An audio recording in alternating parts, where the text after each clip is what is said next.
Olá a todos e todas, meu nome é Adriano, eu fui mestrando do professor Miro na Universidade de Brasília, concluí o mestrado, infelizmente sem a ajuda dele até o final, mas toda a bagagem que ele que traz, né, as aulas do professor Miro, o convívio com ele, fizeram com que eu concluísse o mestrado, né, com a ajuda de uma orientadora, e hoje nós vamos falar sobre o artigo Ontologia e Soberania.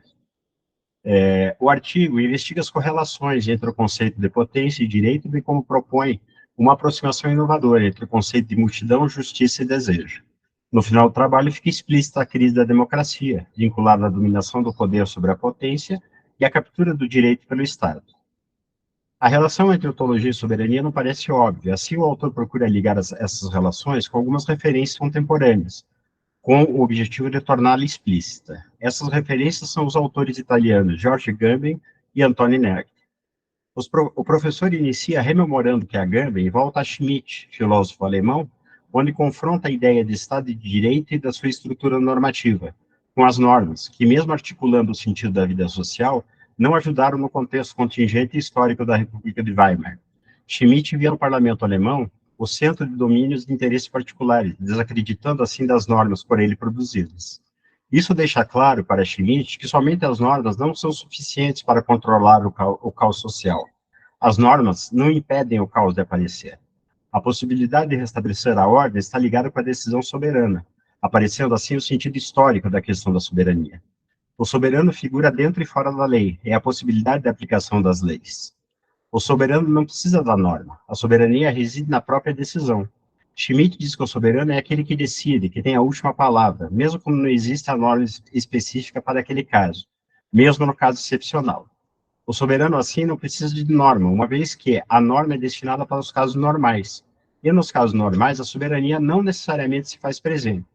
Já no caso de exceção, onde não existe a norma para aquela situação, é que aparece verdadeiramente o poder soberano, pois ele decide mesmo sem norma anterior.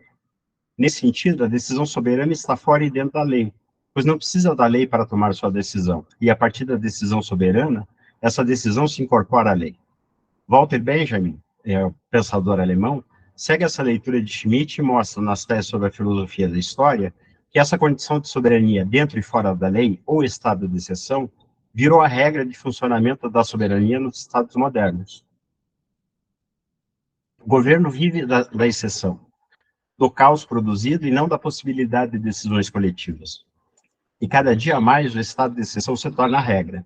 Foucault chegou até essas conclusões em Segurança, Território e População, quando analisa as condições sobre a governabilidade de hoje. Das normas do Estado de Direito, chega-se até a medida de segurança, da polícia e até da política. Vivemos no Estado policialesco. Miro termina a primeira parte com a pergunta de como nos confrontar com esses novos poderes, que nos deixam numa situação sem política, ou numa situação biopolítica, segundo Agamben. Para Agamben, a questão política vem de uma articulação da teologia política cristã e as práticas da governabilidade e economia teológica, da mesma tradição cristã, ressaltando a importância de se repensar a tradição a fim de entender como pensar as alternativas para se confrontar com os novos poderes soberanos. Na parte 2, o professor se utiliza do pensador George Agamben.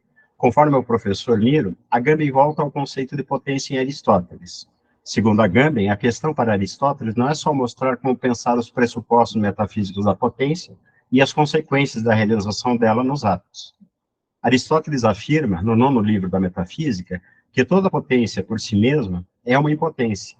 Aristóteles, assim, na própria potência, articula as condições da impotência. O professor Miro pergunta o que seria essa potência que teria que seguir a própria teleologia. Nessa teleologia, potência seria contradição. Por esse motivo, a impotência articula o próprio sentido da potência. E liberar a potência da própria teleologia é o projeto que Agamben vai seguir. Agamben sustenta que o cristianismo paulino já havia entendido esse recado aristotélico por meio do sentido do verbo katergen, que significa tornar inoperante, desativar. O que está em questão é a capacidade de desativar e tornar algo inoperante, um poder, uma função, uma operação humana, sem simplesmente o destruir, mas liberando as potencialidades que nele haviam, a fim de permitir, dessa maneira, um uso diferente. Essa é a postura de Paulo frente à lei. Paulo escreve que o Messias tornará inoperante todo o poder, toda a autoridade e toda a potência, ao mesmo tempo que o Messias é o telos, ou seja, o fim e o cumprimento da lei. Isso está em Romanos 10:04. Fica claro que a inoperabilidade e cumprimento aqui coincidem perfeitamente. Para Paulo, certamente não se trata de destruir a lei, que é santa e justa, mas desativar sua ação com relação ao pecado, porque é por meio da lei que os homens conhecem o pecado e o desejo. Diz Paulo, eu não teria conhecido o desejo se a lei não tivesse dito, não desejarás. Tomando impulso a partir do mandamento, o pecado tornou operante em mim todo o desejo. O Messias funciona em Paulo como potência destituinte das leis que definem a identidade hebraica, sem que por isso seja necessário construir uma outra identidade. O messiânico, assim, ele se refere, pois não conhecia o termo cristão na época, não representa uma identidade nova e mais universal, mas uma cisão que passa por toda a identidade, tanto dos hebreus como a dos gentios. O hebreu segundo o espírito e o gentio segundo a carne não criam uma nova identidade, mas a impossibilidade de alguma identidade coincidir consigo mesmo, ou seja, sua destruição como identidade. Hebreu como no hebreu, gentil como no gentil. Na obra O Tempo que Resta, em que Agamben discute Paulo, o tempo também não é o tempo de uma teleologia, de uma finalidade. O tempo que resta está presente no aqui e agora. Está no que não pode ser governado, no que resiste às condições de soberania. O que se confronta com a soberania é a outra potência, a potência destituinte. Agamben cita o estudo de Emily Stryker na obra O Uso dos Corpos, que mostrou que a clássica oposição aristotélica entre potência e ato tinha originariamente a forma de oposição entre dinamis e cresis. Ao invés de dinamis e ato, era dínamos e cresis, ser em potência e ser em uso. O paradigma da oposição encontra-se em Eutidemo de Platão, em que se faz a distinção entre posse de uma técnica e dos instrumentos apropriados, sem se servir deles em seu emprego em atos. Segundo Stryker, Aristóteles teria iniciado, com base no exemplo do mestre, a distinção entre possuir uma ciência e usá-la. Posteriormente, teria tecnicizado a oposição ao substituir creses comum por um vocábulo de sua invenção, desconhecido por Platão, qual seja energeia, o ser em obra. Considerando que Aristóteles não define o termo energeia a não ser de modo negativo com respeito à potência, será mais urgente tentar compreender nesse contexto o significado do termo cresis. A substituição do termo cresis, ser em uso, por energeia, ser em ato, como termo-chave da ontologia, determinou de alguma maneira o modo de a filosofia pensar o ser como atualidade. Prossegue o professor Miro, aduzindo então que devemos repensar a ontologia para poder nos confrontar com a soberania. Agamben, na obra Opus Dei, diz que o problema da filosofia que vem é aquele de pensar uma ontologia para além da operatividade do comando, e uma ética e uma política inteiramente liberados dos conceitos de dever e de vontade. Uma ontologia para além das consequências metafísicas de Aristóteles, uma ontologia para além da metafísica. O exemplo dessa discussão em Agamben é o conceito de trabalho, que o mundo grego não conheceu. A atividade do escravo é isenta de obra própria, ela é o uso do corpo. O uso é constitutivamente uma prática inoperosa, que só ocorre com base em uma desativação do dispositivo aristotélico potência-ato, que confere, como já vimos, a energeia, o ser em obra, o primado sobre a potência. A vitória do trabalho do Homo laborans é moderna, e a modernidade vai procurar o primado do trabalho sobre as outras formas de atividade humana. O professor conclui essa parte do artigo conclamando que pensemos a potência inoperosa, o ser para nos comportar com as novas identidades modernas. Para Miro, pensar a inoperatividade vira um projeto urgente, mesmo para a política, não como o abandono da mesma, mas na tentativa de não contaminar a política com as novas formas de identidade.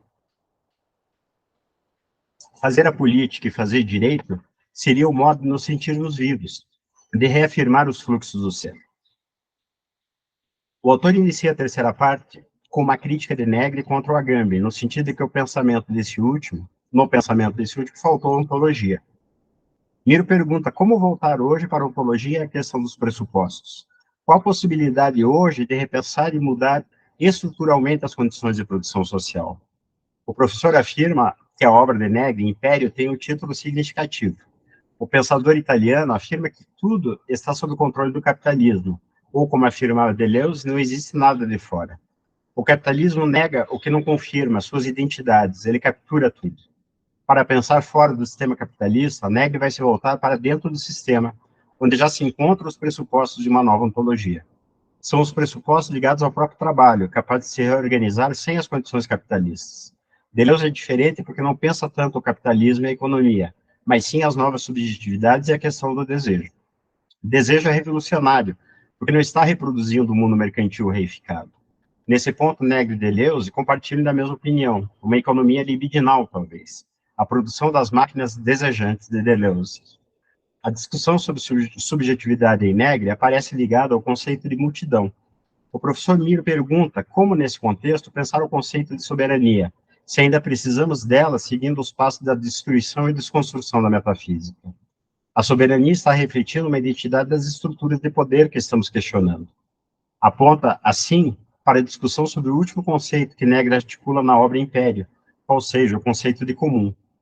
Embora já estejamos nesse mundo comum, porque não existe algo fora do sistema, esse mundo ainda não virou comum, pois não é determinado pelas forças coletivas. Essa virada talvez seja a possibilidade contemporânea da revolução. A multidão aparece como o único sujeito possível da democracia. Embora a multidão venha a conotar a camada mais baixa da sociedade e os destituídos de propriedade, já que são excluídos dos corpos políticos dominantes, na realidade, trata-se de um corpo social aberto e inclusivo, caracterizado pela ausência de limites e seu estado originário de mistura entre os grupos e as camadas sociais. O termo multidão estava ligado a uma imagem negativa por aqueles que queriam destruir ou negar a multidão. A vasta maioria das referências pode ser buscada nos arquivos de textos escritos pelos ingleses no século XVII, como Robert Filmer e Thomas Hobbes, para citar só dois exemplos que tentam negar não só o direito da multidão, como o direito da sua própria existência. Filmer, argumentando em termos das escrituras sagradas, contesta a alegação feita por alguns autores de que a multidão, em virtude do direito natural comum, tem o poder de determinar a ordem civil. Afirma que o poder não foi concedido igualitariamente pelo direito natural a toda a humanidade, mas apenas a Adão, o pai, cuja autoridade é devidamente transmitida aos patriarcas. Nunca houve nada parecido com uma multidão independente, que inicialmente tivesse direito natural a tal comunidade. Isso não passa de uma ficção ou fantasia de muitos hoje em dia, proclama Filmer. Hobbes contesta a existência da multidão no terreno mais político. A multidão é um corpo político, afirma, e para que se torne política, deve transformar-se num povo, definido por sua unidade de vontade e ação.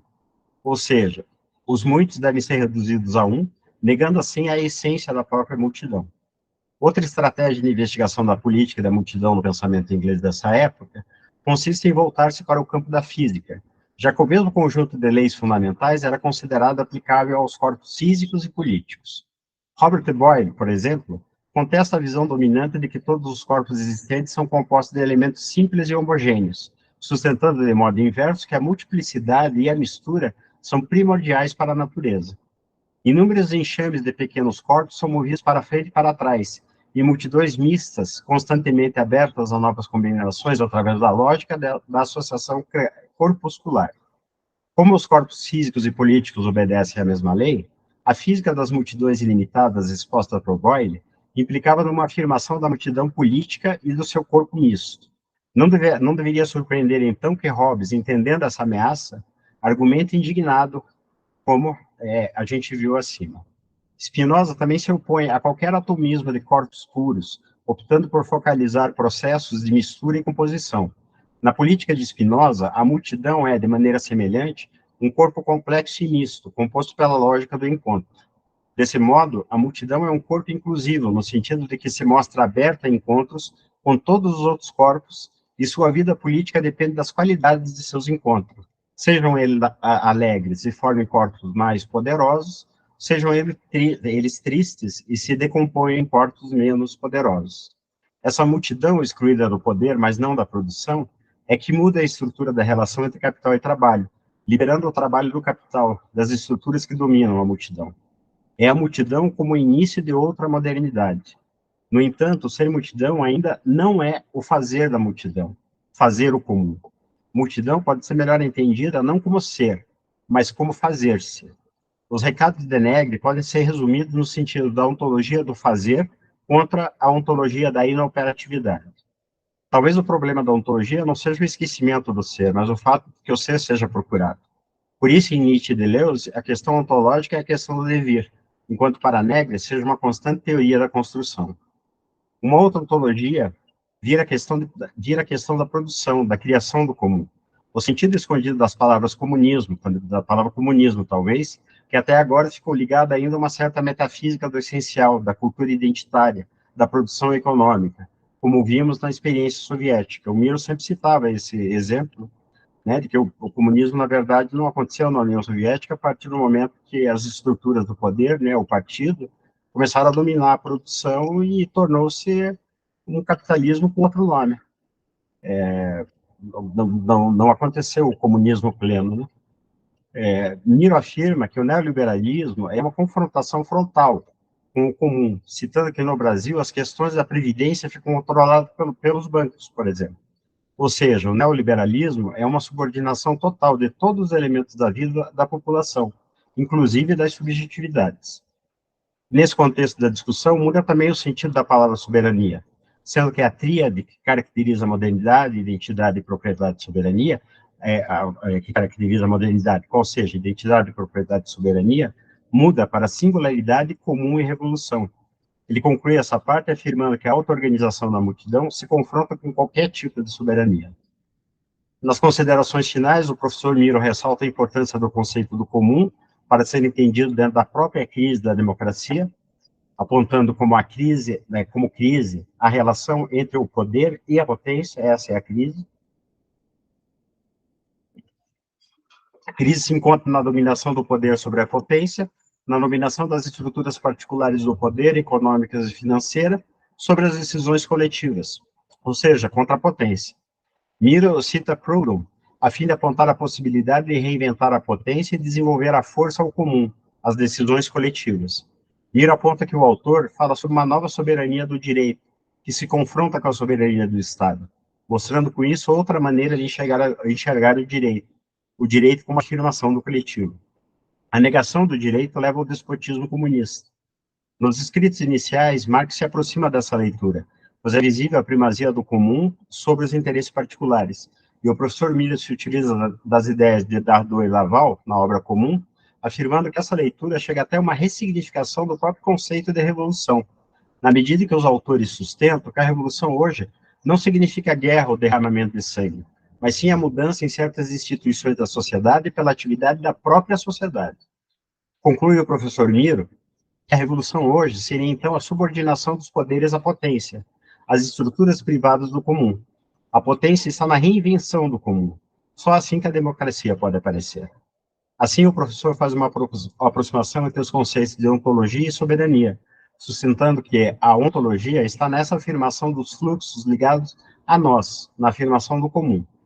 Já o conceito de soberania não articula necessariamente novas estruturas identitárias de poder.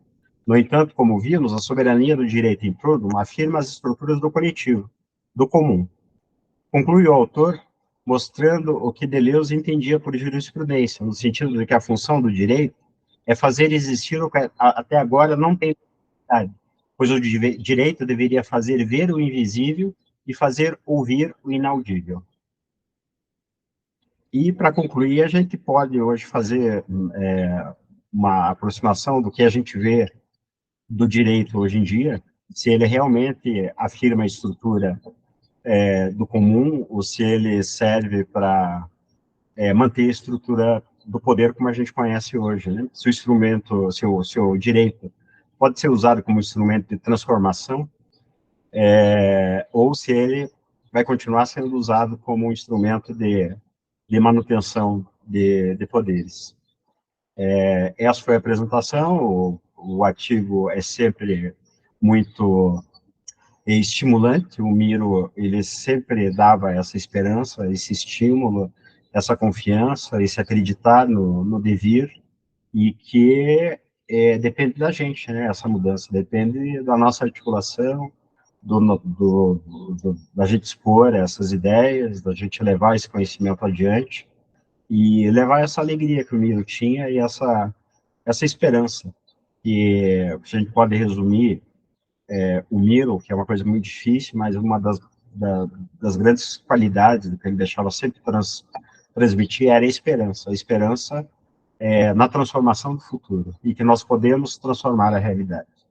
Ele sempre citava isso, a gente tem que fazer a filosofia para o aqui e o agora, não é para o depois, para o amanhã, é comprometida com a mudança, com a transformação.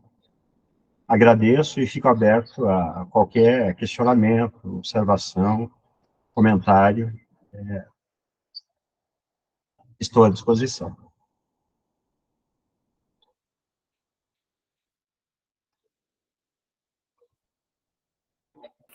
Muito obrigada, Adriano, pela excelente exposição. Você conseguiu permear todo o texto, né? Um texto aberto, não apenas trata sobre a Gamba em Negre, vários autores também aparecem, né? Volta Paulo, Sim. volta Deleuze, volta Spinoza. Então é um texto muito denso, mas eu acho que ficou muito bem pontuado e tratado, né, rememorado os aspectos mais importantes na sua fala. Muito Então, obrigado. muito bom. Eu queria talvez abrir agora para algumas considerações, algumas questões, o que motivou a leitura de vocês no texto, o que chamou a atenção de vocês no texto, e aí depois eu faço as minhas considerações também.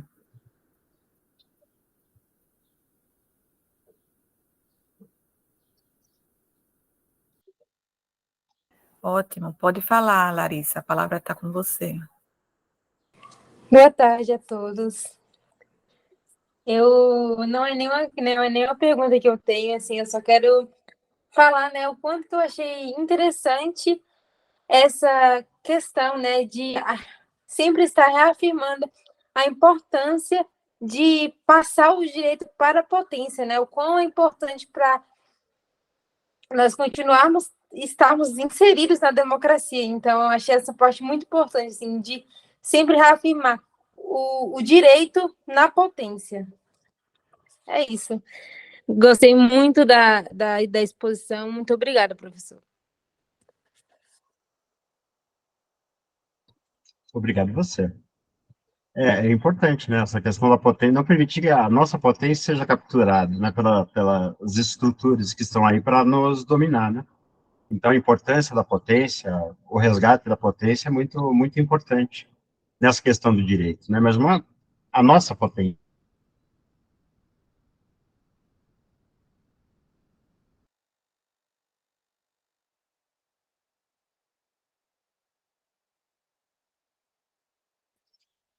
Não fique tímido, pessoal.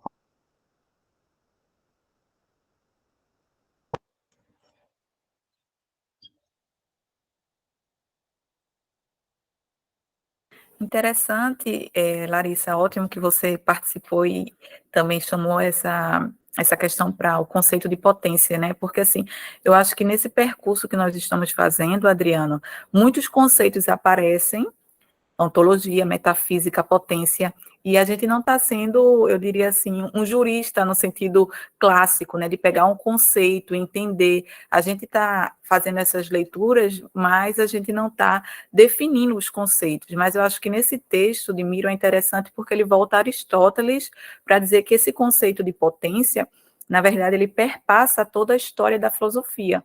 E aí, o que eu acho também interessante nesse conceito é porque, assim, no direito, a gente é muito vinculado ao conceito de poder, né? Poder constituinte, poder originário, quando a gente está estudando constitucional. Mas o conceito de potência é algo que eu acho inovador no pensamento de Miro, né? Porque ele trata justamente por essa ambiguidade. Tem o poder e tem a potência. A potência é a nossa forma, como você falou, Adriano, de se confrontar, de resistir no mundo, né? E também se confrontar contra esse poder. E aí você que é da área de penal, eu acho que é algo muito importante também, porque o direito penal é muito vinculado a essa esfera do poder, né? Onde estaria a potência no direito penal? A gente pode pensar que a potência hoje do direito penal é uma potência neutralizadora somente, porque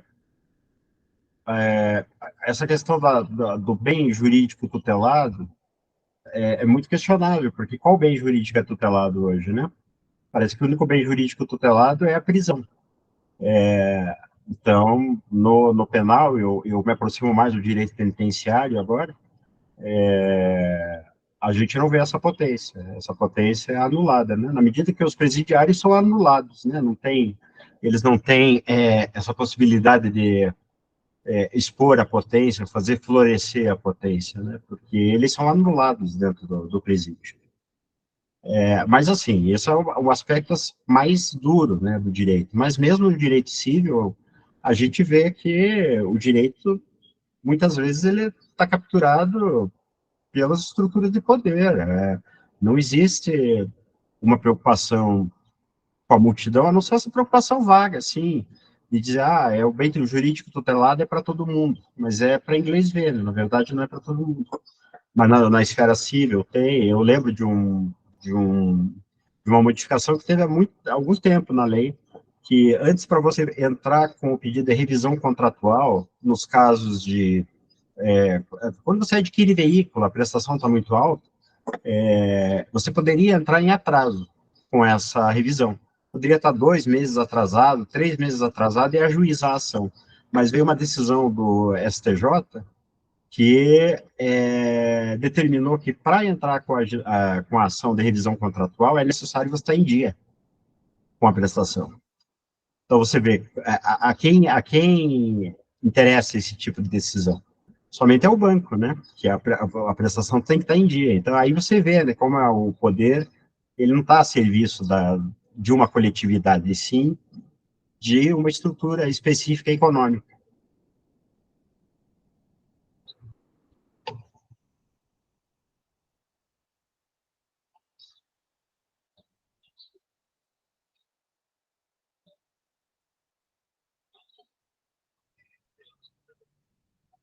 A Lívia vai fazer uma participação, Adriano, e agora eu vou passar a palavra para ela.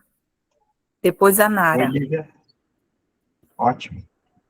Boa tarde, Adriano. Boa tarde, pessoal.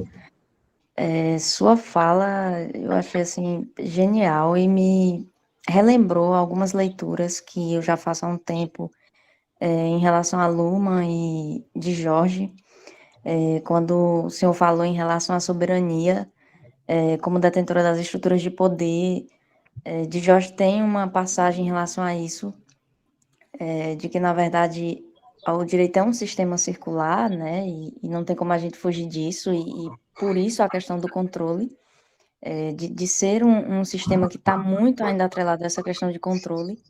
E aí me veio essa questão, quando o senhor fala da soberania, juntamente também com a Agamben, que é a questão do estado de exceção, né, como se fosse uma questão binária, meio que no momento que inclui também está fora, no momento que inclui também gera novas exclusões, então é até uma questão interessante que Miro coloca, porque eu não via antes como que o direito poderia ser visto como potência. Não conseguia ver isso, justamente por conta dessas leituras de Deleuze, Nietzsche e tudo mais, nessa questão do controle. Então, essas associações, assim, que eu ando fazendo entre essas leituras e Miro, tem trabalhado uma questão mais otimista acerca do direito, apesar de que no momento a gente vê muito distante, né? Mas pelo menos é uma questão mesmo de uma esperança em relação a isso.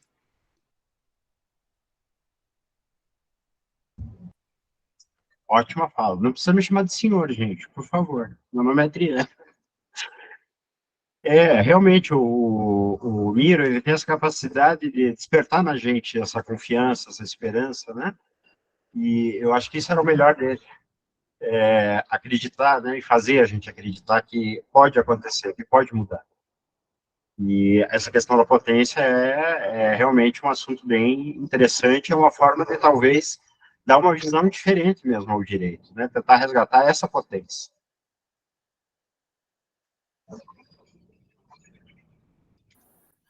Quem vai falar?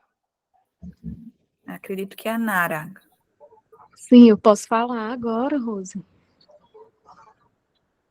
Vocês estão me Pode. ouvindo? Muito bem. Tá. Bom, boa tarde, professor Adriano, Rose e aos demais colegas aqui que estão na reunião.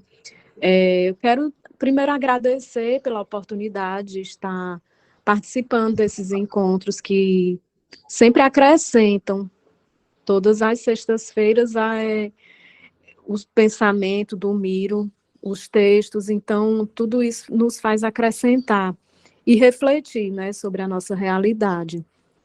E eu também queria dizer que o primeiro contato que eu tive com a Agamben foi quando eu estava fazendo o mestrado e na disciplina de necropolítica a gente teve contato com esse autor. Foi a primeira vez que eu ouvi falar dele. Fiz a graduação em Direito, né? Terminei em 2001, então nessa época que eu fazia a graduação, não se já era tocado sobre esses conceitos, mas se existia, não era tocado. Eu talvez isso tenha sido uma evolução, uma coisa já mais atual. Então, só no meu mestrado que eu tive contato com esses textos. E eu achei, assim, incrível. Foi uma das disciplinas que eu achei mesmo super interessante, porque era um pensamento novo, coisas que a gente via, a realidade no dia a dia, da política, da geopolítica, e a gente não sabia, né, desses conceitos. Então, eu achei muito bacana, muito interessante. E, realmente, por exemplo, desse caso do direito como potência, o que eu vejo para aplicar, fazer um liame, né, entre os textos do Agamben, eu posso fazer aqui uma comparação, por exemplo, eu gosto sempre de ler os textos e sempre fazer um liame com a realidade. Então, assim, na realidade local aqui de Fortaleza, por exemplo, foi aprovada recentemente uma lei sobre as pessoas que têm autismo. Foi um projeto de lei aí aprovado pela Câmara Municipal e isso dando certos direitos que as pessoas autistas não tinham, ou então há pouco tempo foram reconhecidas. Por exemplo, a gente vê nos estacionamentos de shopping que já tem vagas que são reservadas a essas pessoas, porque antes a gente só via para idoso, para gestante, né?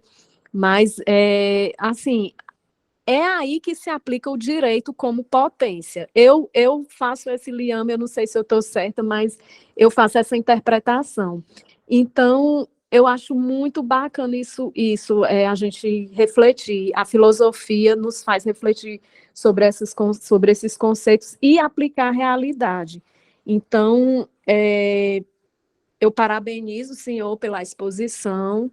E, mais uma vez, Rose, você é uma pessoa assim, que está de parabéns, porque desde que eu te conheci, você sempre nunca deixou morrer a memória de Miro. Você sempre vem fazendo com que a memória de Miro sempre esteja presente, os seus conhecimentos, os seus textos, os seus livros, e passando esse conhecimento para frente, compartilhando com os alunos, com os seus alunos, com os alunos que foram alunos de Miro, e pessoas como eu, que não conheci, mas que pelas leituras e por esses encontros, desde o GT, a gente se enriquece com tanto saber. Então, era esse o comentário que eu tinha para fazer. Obrigada.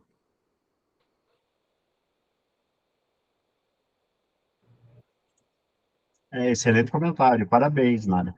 Realmente é um exemplo aí do direito como potência que você citou, né? No sentido da inclusão e de fazer alguma coisa pelo social, né, pelo coletivo. É um exemplo interessante. Gostei da tua participação.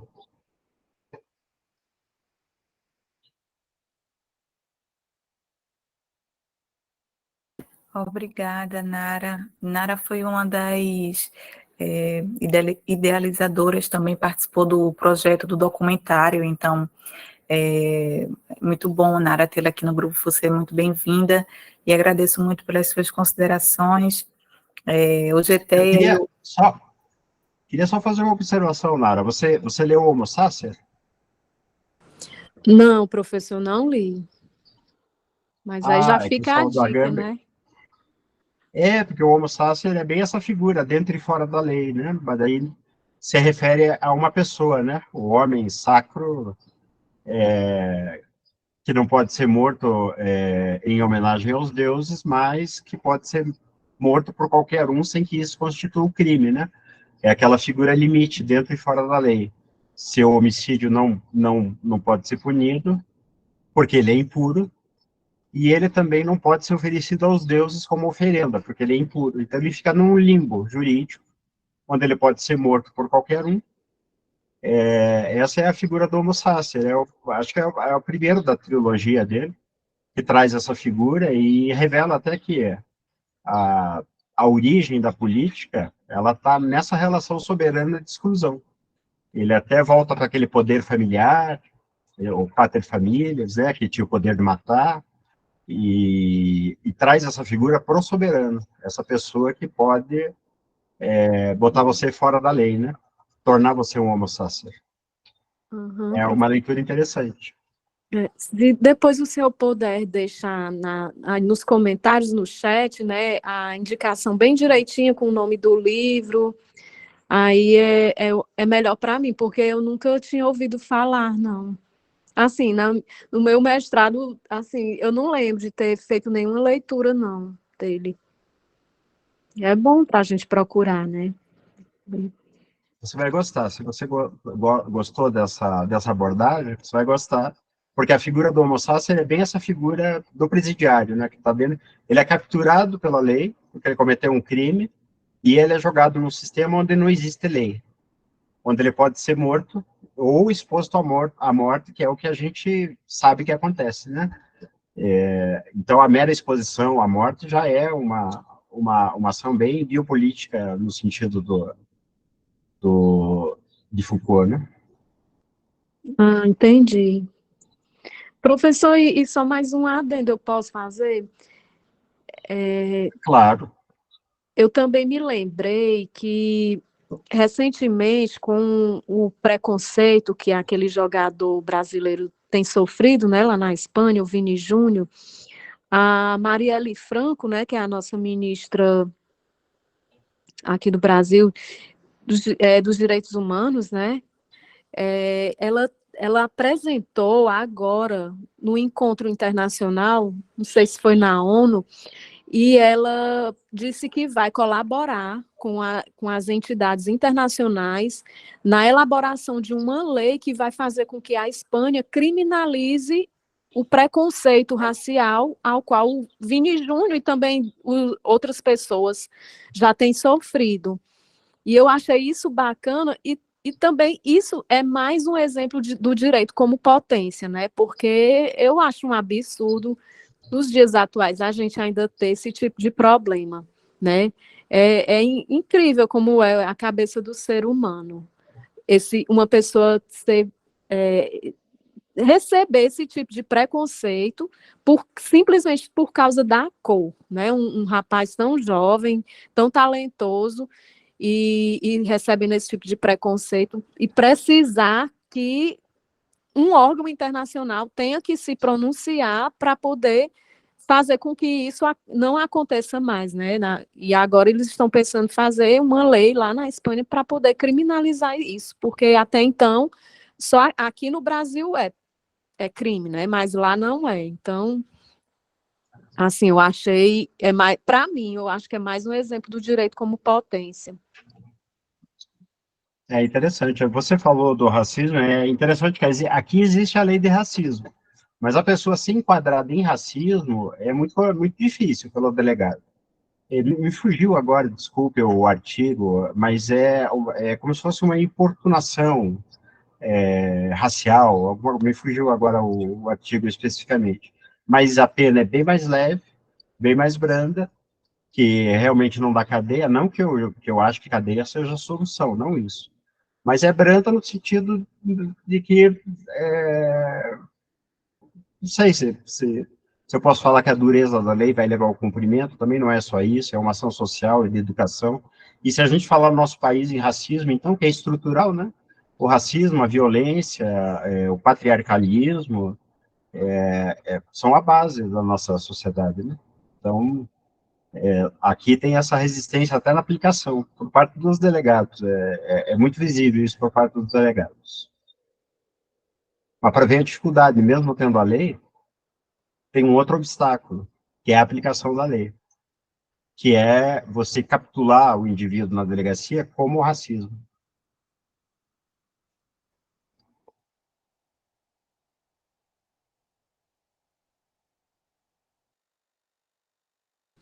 Sim, professor, é verdade mesmo.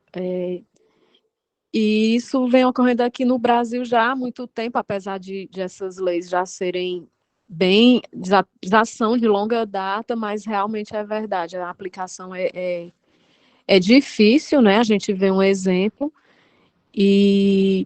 mas assim, eu acho que na Europa, pelo menos eu acho que vale essa iniciativa de pelo menos tentar criminalizar lá, né? Já que não existe ainda. E aqui é lutar para efetivar uma lei que já existe. Infelizmente, a nossa sociedade realmente existe esse preconceito estrutural, esse racismo, e mesmo existindo lei, é complicado. Mas que, pelo menos lá no exterior, pelo menos eles levantem essa bandeira, né? Porque se criar uma lei já é, pelo menos, alguma coisa lá e pelo menos para tentar, né? Já que não existe.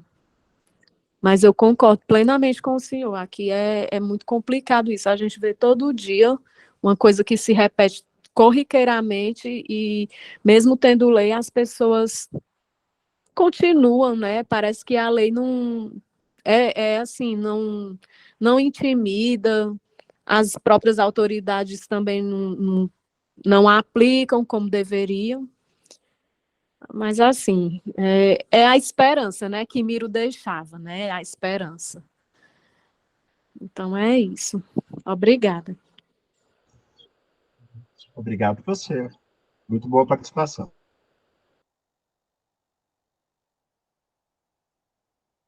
Alguém mais quer fazer alguma consideração através do texto, das discussões passadas? Fiquem bem livres e sintam-se em casa aqui nesse espaço que é nosso, né?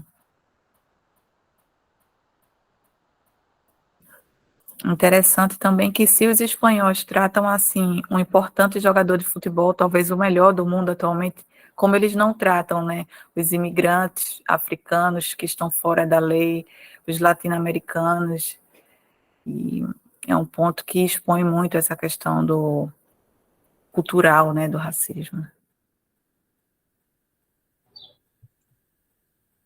Questão da diferença e do outro, né?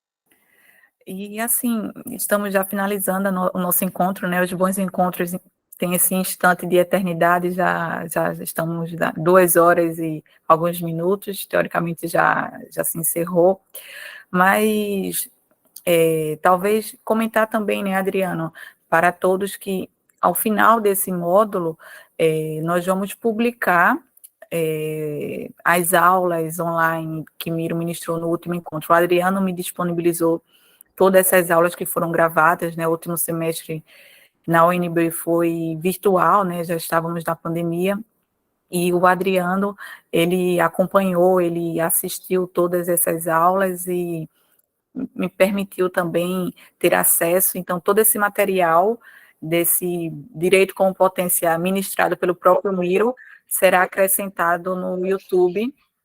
E talvez, Adriano, falar um pouco, né, desse encontro com o Miro vai ser muito forte. Eu ainda não estou preparada, eu ainda não olhei, mas se você quiser fazer algumas considerações rápidas.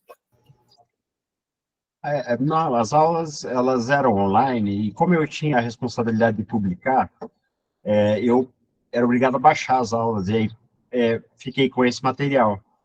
Mas as aulas são maravilhosas, assim, né? O Miro, numa frase, ele colocava tantos conceitos, tantas coisas, e é um material muito rico, porque é ele mesmo falando, ele mesmo explicando o seu pensamento. Então, eu ainda não consegui ver todas e sistematizar, Rose, mas é um trabalho ainda que eu quero fazer. Eu já fiz alguma parte, algumas aulas, não estão todas as aulas, infelizmente, acho que teve um dia que eu faltei, ou dois, e faltam duas aulas, mas o conteúdo que tem é bem rico e vai acrescentar bastante, e vocês vão ver como é muito legal você escutar a aula do Miro, ver ele falando, você reconhece nos textos a fala dele, toda vez que eu leio, eu reconheço ele falando, imagino ele falando, e é um material muito, muito importante para a gente, né, para quem pesquisa, e vai ser muito bom para todos. Eu também estou ansioso para vê-los no YouTube.